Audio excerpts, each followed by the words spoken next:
کیا روزے کی حالت میں اسٹیم لے سکتے ہیں؟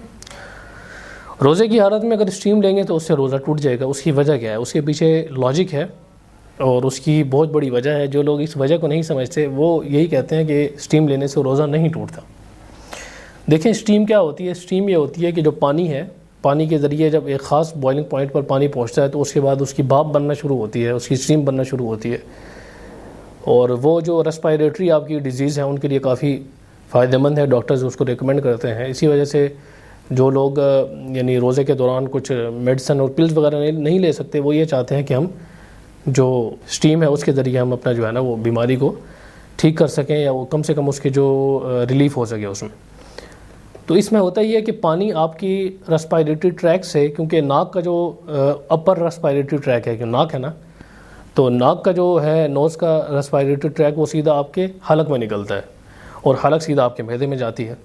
تو اس وجہ سے اگر کوئی اسٹیم لیتا ہے تو اسٹیم تو ناک سے چلا گیا وہ دھواں بن کے، لیکن اندر جا کے وہ پانی بنے گا کسی صورت میں. کیونکہ جب آپ دیکھیں جب دیگچی کو آپ رکھتے ہیں، جب اس میں اسٹیم بنتا ہے اوپر آپ اس کے ڈھکن رکھیں تو اسٹیم ڈھکن پہ جمع ہوتا ہے، پھر دوبارہ وہ پانی کی شکل میں کنورٹ ہو جاتا ہے.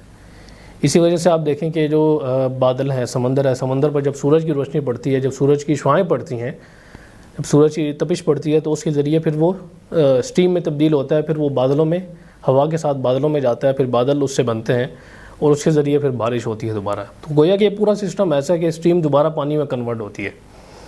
تو جب وہ اسٹیم اندر جاتی ہے تو پانی میں کنورٹ ہوتی ہے، جس کے ذریعے پھر وہ آپ کے حلق اور معدے میں جاتا ہے پانی، اور اس سے پھر روزہ ٹوٹ جاتا ہے. کیونکہ روزہ ہر اس چیز سے ٹوٹ جاتا ہے جو آپ کی ناک کے ذریعے یا منہ کے ذریعے اگر کوئی چیز حلق میں پہنچ جائے اور اس کے ذریعے معدے میں پہنچ جائے تو اس سے روزہ ٹوٹ جاتا ہے. تو یہ اصول ہے ایک. تو اس اصول کے تحت اسٹیم لینے سے روزہ بالکل ٹوٹ جاتا ہے. تو اس وجہ سے اسٹیم نہیں لینی چاہیے. اب لوگ یہ کہیں گے کہ دیکھیں جی گنجائش نہیں نکال رہے ہمارے لیے روزہ ہوتا ہے. تو ایسا مریض کہ جو اس کا روزے کے اندر اتنی طبیعت خراب ہو جائے تو اس کو روزہ رکھنے کا حکم ہی نہیں ہے. وہ تو مریض کے حکم ہے نا. اس کو چاہیے کہ اگر اس کا اس طرح کا مرض ہے کہ وہ مرض ٹھیک نہیں ہو سکتا، پھر وہ فدیہ دے اس کا. اور اگر اس طرح کا مرض ہے کہ وہ ٹھیک ہو جائے گا، ابھی عارضی طور پر کوئی بیماری ہے، ایکیوٹ کوئی ڈیزیز ہے، تو پھر اس کے بعد وہ ویٹ کرے جب وہ بیماری ٹھیک ہو جائے تو پھر بعد میں روزے کی قضا کر دے وہ. تو یہ سمپل سا فارمولہ ہے اس کا.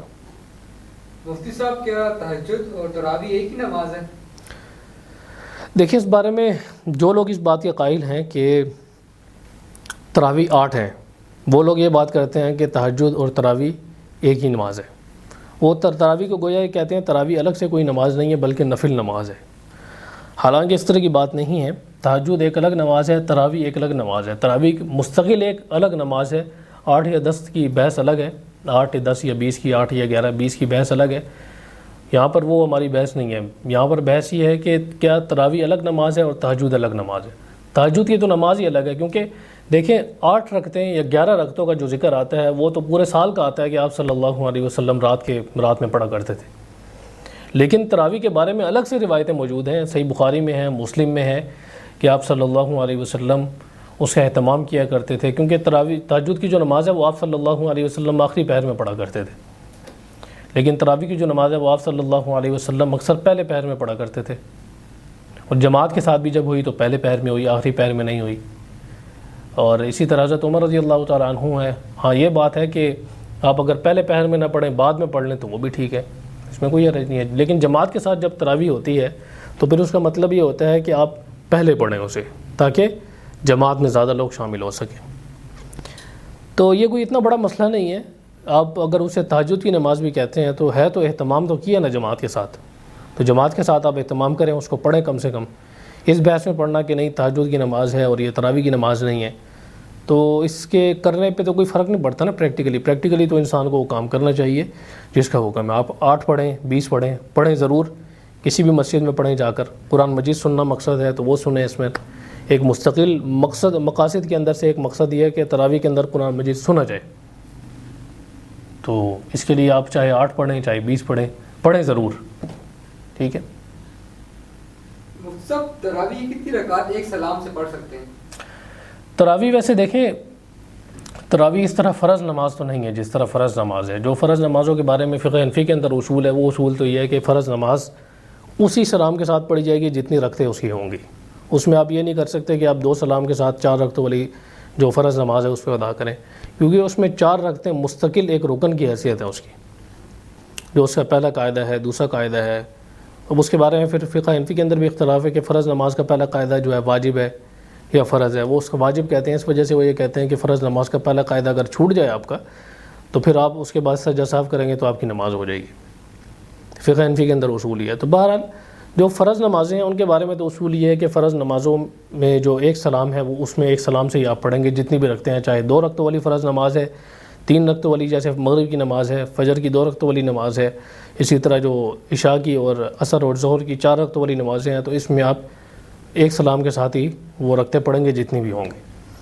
لیکن جہاں تک نفل کا اور سنت کا تعلق ہے تو اس کے بارے میں اصول یہ ہے, یہ بیان کرتے ہیں کہ نوافل جو نماز ہیں, کیونکہ تراویح گویا کہ ایک نفلی نماز کی حیثیت ہے اس کی اپنی اصل کے اعتبار سے اور سنت کی حیثیت ہے, تو اس نماز میں یہ ہے کہ تراویح 2 سلام کے ساتھ پڑھی جائے, کیونکہ تراویح ایک یعنی آپ یہ کہہ سکتے ہیں کہ 2 رکعتوں والی ایک نماز ہے, تو رکعتیں جتنی بھی ہوں تو 2 رکعتوں کے ساتھ اسے پڑھا جائے. لیکن وہ یہ کہتے ہیں جو فقہ حنفی کے اندر اصول ہے, جو فقہا ہیں وہ یہ کہتے ہیں کہ تراویح اگر آپ 4 رکعتیں پڑھیں گے اور ایک سلام کے ساتھ پڑھیں تو گویا کہ ایک نفل کی اس کی حیثیت ہے, تو اس وجہ سے آپ اس کو مرج کر سکتے ہیں, 2 رکعتوں کو مرج کر کے آپ قاعدہ کرتے جائیں اور ساتھ 4 رکعتوں پر سلام پھیرتے جائیں. 4 رکعتوں پر بھی پھیر سکتے ہیں, اور یہ کہتے ہیں 8 پر بھی پھیر سکتے ہیں, کیونکہ نوافل کے اندر پھر وہ یہ اصول بیان کرتے ہیں کہ نوافل کے اندر مستقل 2 رکعتیں ہوتی تو ہیں لیکن لازم نہیں ہوتی کہ انسان 2 رکعتوں پر ہی سلام پھیرے.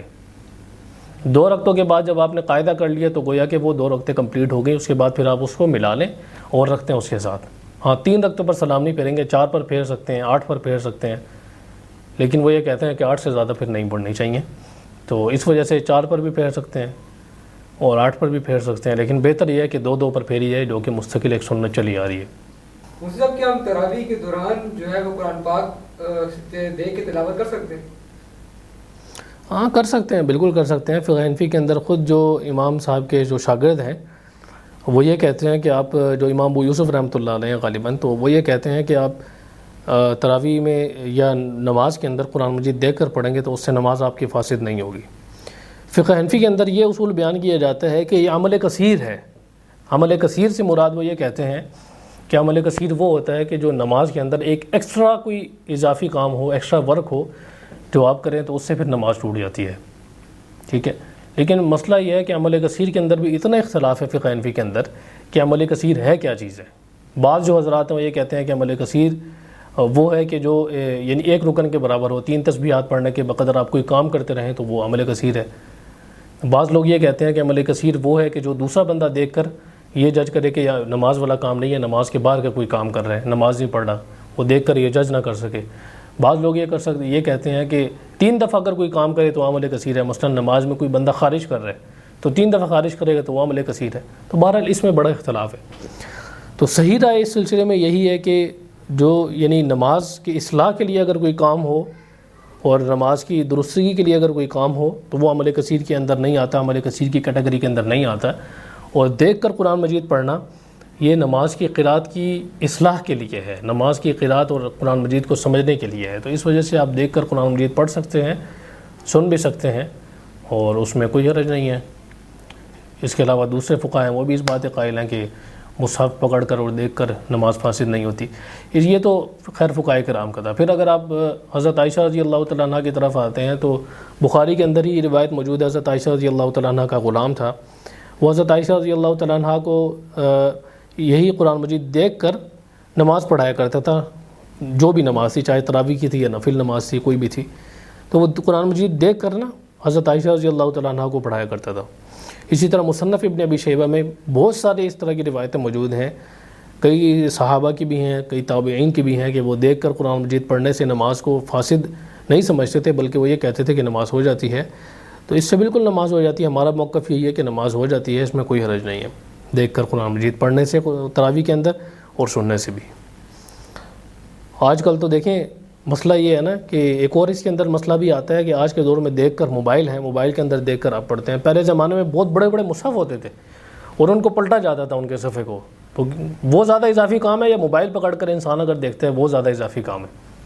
موبائل میں تو ہلکا سا انگوٹھا یوں کریں گے تو صفحہ آگے ہو جائے گا, اس کے لیے تو پورا کھول کر پورا صفحہ آپ کو یوں آگے کرنا پڑتا تھا, تب جا کر وہ آگے صفحہ چلا کرتا تھا. لیکن جو آپ یہ دیکھیں آج کے دور میں موبائل ہے, موبائل آپ جیب میں رکھ لیں جب رکوع میں جائیں, رکوع سے اٹھے تو اٹھا لیں, اور دوسرا بندہ کوئی دیکھے گا وہ بھی یہی سمجھے گا کہ نماز پڑھ رہے, کیونکہ نماز کی اصلاح کے لیے بھی ہے نا کام.